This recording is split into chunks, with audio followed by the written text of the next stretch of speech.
An analyst appeared on ESPN and openly questioned whether Alex Eala even deserved to be mentioned among the sport's rising names. It was the kind of comment that could shake a young athlete, dismissive, public, and impossible to ignore. But what happened next didn't just answer that doubt, it erased it completely. The very next morning, under the blazing lights of Hard Rock Stadium, Alex walked onto the court with something to prove. Not through words, not through emotion, but through her game. Point by point, rally by rally, she dismantled every ounce of skepticism. By the time she walked off that court, the conversation had changed completely. The same voices that questioned her place were now forced to witness it. But this isn't just a tennis story. It's something deeper. It's about belief, sacrifice, and a young girl carrying the weight of a nation that doesn't often see itself in the global tennis spotlight. To really understand the magnitude of what happened at the 2025 Miami Open, you have to go back not just to the start of a match, but to the beginning of a dream that many people thought was too big for where she came from. Alexandra Eala was born in Manila, Philippines, a country where tennis isn't the sport kids grow up idolizing. The streets echo with basketball games, boxing champions are national heroes. Tennis, that belonged to other nations, other systems, other opportunities, but the Eala family saw something different. They didn't see limitations, they saw potential. And they made a decision that would change everything. In 2018, at just 12 years old, Alex left home, not for a short training camp, not for a tournament, but for a completely new life. She traveled halfway across the world to Manila, Spain, to train at the Rafa Nadal Academy, one of the most elite and demanding tennis academies on the planet. Imagine that for a moment. A 12-year-old girl leaving her country, her comfort, her family, chasing a dream in a place where nothing felt familiar. New language, new culture, new expectations, and no guarantees. Most people at that age are still figuring out what they want to be. She had already committed to becoming something extraordinary.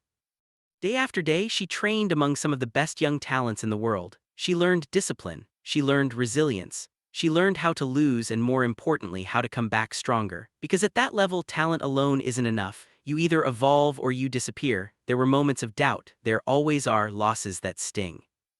Loneliness that creeps in. Questions about whether the sacrifice is worth it. But Alex kept going because she wasn't just playing for herself anymore. She was carrying a dream that started in Manila. A dream that people said didn't belong on tennis' biggest stages. And years later on that court in Miami, when the world was watching and the critics had already spoken, she didn't just respond. She delivered a statement. One that echoed far beyond the stadium. One that made an entire nation stop, watch, and believe. And if you stayed until the very end of that moment, you didn't just witness a win. You witnessed history being written. Think about that for a moment. 12 years old, a completely new country. A language she didn't grow up speaking. A level of competition so intense it humbles even the most gifted players. While most kids her age were worried about school assignments or what to do after class, Alex Eala was learning how to survive and compete against the best young tennis players in the world. And somehow she didn't just survive, she thrived. Years of sacrifice, discipline, and quiet resilience began to take shape. Then came 2022, the moment that made the tennis world finally stop and look her way. At just 16 years old, Alex Eala captured the U.S. Open Junior Championship title, one of the most prestigious prizes in junior tennis. It wasn't just a win, it was a statement. A signal that this girl from the Philippines wasn't just participating anymore, she was arriving. Suddenly people started paying attention. But attention in tennis can be fleeting. For every rising star, there are dozens trying to break through. And when the draw for the 2025 Miami Open was announced, Alex Eala's name wasn't exactly circled by analysts or highlighted by headlines. In fact, she was barely part of the conversation. She entered the tournament as a wild card, a spot not earned through ranking but granted by organizers, a gesture of belief, a recognition of potential, maybe even a gamble. At the time, she was ranked 137th in the world, and in a tournament like the Miami Open, that number matters. This isn't just any event, it's a WTA 1000, one of the most competitive stages in women's tennis outside of the Grand Slams. The draw is stacked. Every round feels like a final. Elite seeds, experienced veterans, battle-tested competitors, they're all there fighting for every inch of the court. This is where reputations are built and where dreams often end. So for a wild card ranked outside the top 100 to make a serious run, it wouldn't just be difficult. It would be almost unthinkable. Because to do that, she wouldn't just have to play well. She would have to defeat players who had spent years at the highest level. Players with more experience, more power, and more recognition. Players who weren't supposed to lose to her. And yet, that's exactly the path that was waiting, not just one upset, To make a real run here, it would take something far more demanding, multiple back-to-back victories against elite players performing at the very highest level. The kind of run that doesn't just surprise people, it forces them to rethink everything they assumed. And at first, it didn't look like that kind of story. It started quietly. Her opening matches at the 2025 Miami Open barely made headlines. No big features, no dramatic buildup, just another wild card grinding through the early rounds. She won, then she won again. At the ESPN desk, there was little reaction. Because this is how these stories usually go, right? A promising young player strings together a couple of wins, gives the crowd something to cheer for, and then reality steps in. The run ends. The spotlight moves on, that's the script, but Alex Eala wasn't following a script. Then came the real test. Across the net stood Jelena Ostapenko, the 2017 French Open champion, a player known for her explosive, no-holds-barred style. Her forehand, a weapon, her mindset relentless. She doesn't ease into matches, she overwhelms them. Ostapenko had been here before. She had faced the biggest names, defeated champions, thrived under pressure. On paper, this wasn't supposed to be close. A teenager from Manila ranked outside the top 100 wasn't meant to trouble someone like her, but something was changing, because Alex wasn't playing like a wild card anymore. She was playing like she belonged. And then came the moment that shifted everything. March 26, 2025, Hard Rock Stadium, Miami, Florida.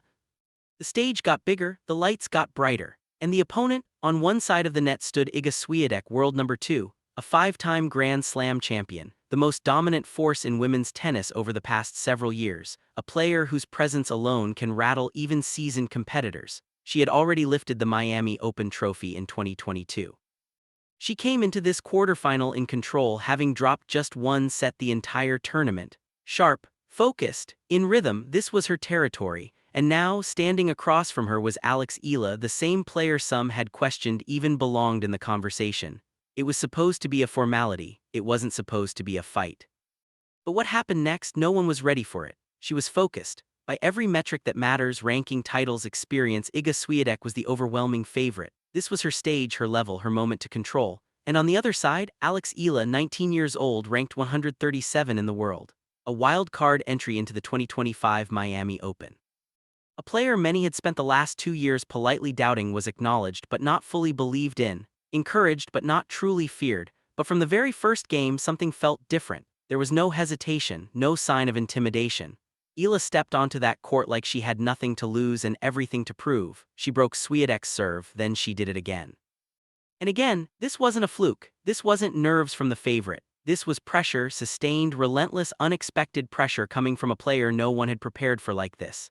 Świątek, known for her suffocating baseline consistency and ability to control rallies, couldn't settle. Her rhythm, usually so precise, so dependable, just wasn't there.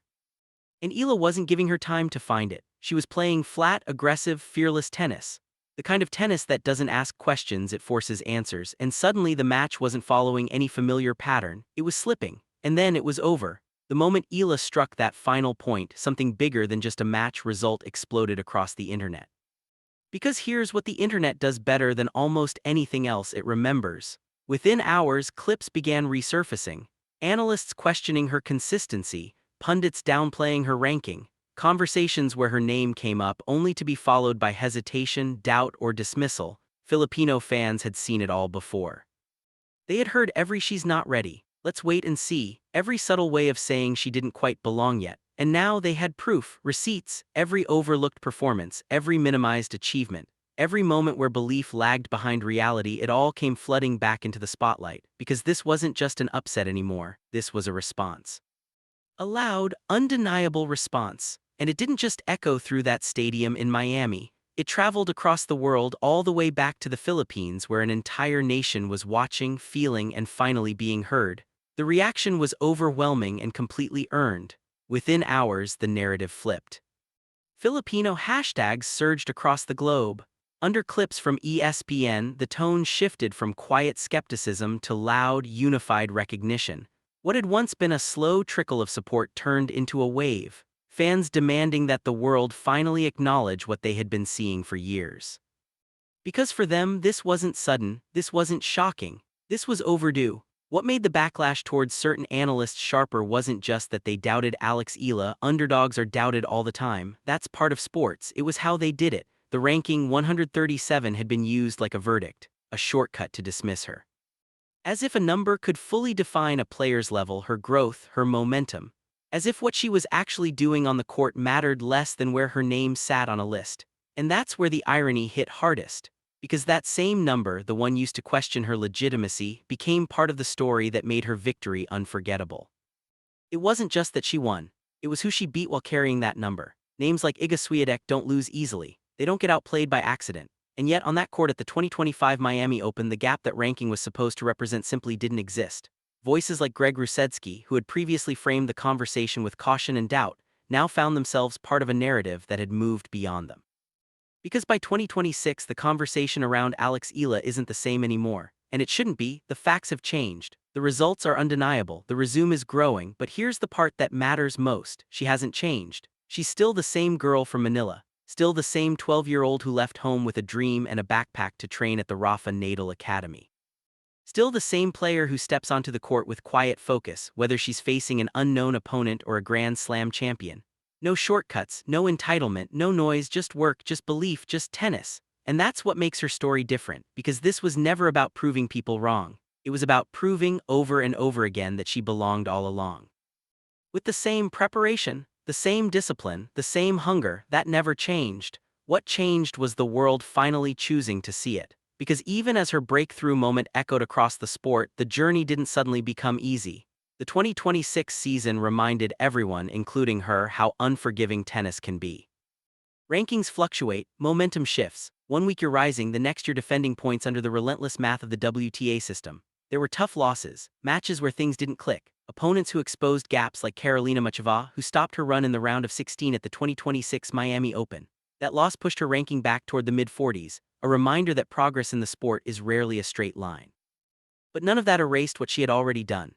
Because when Alex Eala defeated Iga Świątek in Miami, it wasn't just about reaching a semifinal. It was history. She became the first player from the Philippines ever to reach the semifinals of a WTA 1000 event like the Miami Open.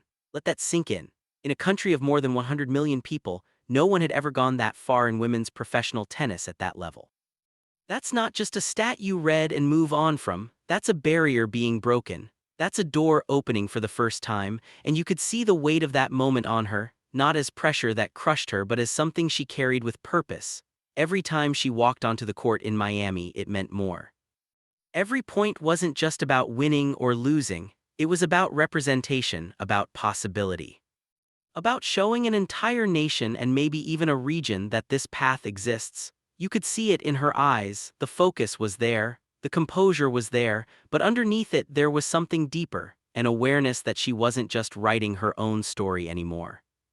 She was writing a chapter for millions of people who had never seen themselves on that stage before, and she carried that with remarkable grace. "My season has come to an end," she wrote, closing the chapter on a year that changed everything. "I have no words to describe what 2025 has brought me. My dreams have come true. Everything that has happened this season is a love letter to my family, my team, and to little Alex." Little Alex, the 12-year-old who left home for Spain, the kid who sat with homesickness but refused to let it win. The same girl who walked into the Rafa Nadal Academy with nothing but belief and walked out years later ready to face the world. The girl who became a junior Grand Slam champion. The girl who arrived in Miami as a wild card and left as something much bigger. Because what people still get wrong about Alex Eala is this: that week wasn't luck, it wasn't timing, and it definitely wasn't a fluke. It was the visible result of something invisible, years of work that nobody was watching. Early mornings on empty courts, repetition without applause, losses that didn't make headlines but left marks, grinding through smaller tournaments, fighting for points, learning lessons the hard way, the kind of development that doesn't trend but builds champions. Even the ranking that critics leaned on, that 137, was never a final judgment. It was a snapshot, a temporary number attached to a player who was still evolving, still climbing, still becoming. And the moment the world froze that number and used it to define her was the exact moment she outgrew it, because she never stopped moving. By 2026, that movement had turned into something undeniable. She climbed to a career-high ranking of world number 29, not as a surprise, not as an exception, but as confirmation. Confirmation that Miami wasn't an outlier, it was a preview, a glimpse of what happens when preparation meets belief at exactly the right moment. And maybe the most powerful part of her story isn't just that she proved people wrong. It's that she never needed them to believe in the first place. By 2026, everything had changed, not just for Alex Eala but for how the tennis world talked about her. She wasn't a question mark anymore, she was seated at WTA.